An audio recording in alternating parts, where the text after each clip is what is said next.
Avrebbero le ore contate i tre baby vandali che sabato notte hanno incendiato queste due auto con la Mercedes andata completamente distrutta e ridotta nella parte anteriore quasi in cenere.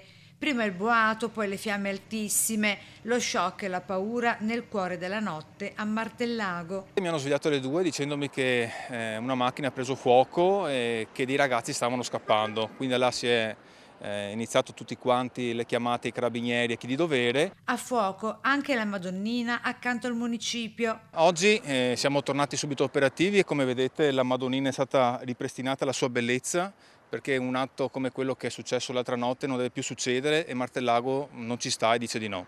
I tre teppisti avrebbero voluto dare fuoco ad un terzo sito, questo negozio, ora con le saracinesche abbassate, sulla cui fioriera esterna è stata trovata una delle bottiglie incendiarie improvvisate e costituite da una bottiglia di vetro dotata di un tappo stoppino infiammabile e creato con i volantini dell'agenzia immobiliare che si trova dall'altra parte della strada.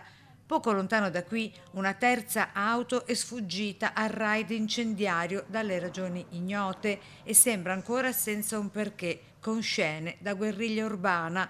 Il primo cittadino si rivolge direttamente ai teppisti. Vi conviene confessare, dice. Di autodenunciarsi, almeno avere il coraggio di autodenunciarsi, come hanno avuto il coraggio di dar fuoco a una macchina anche di farlo. Non è successo, io so che le indagini stanno andando molto veloci avanti e presumo che a breve verranno anche presi. Saccarola ha già presentato denuncia.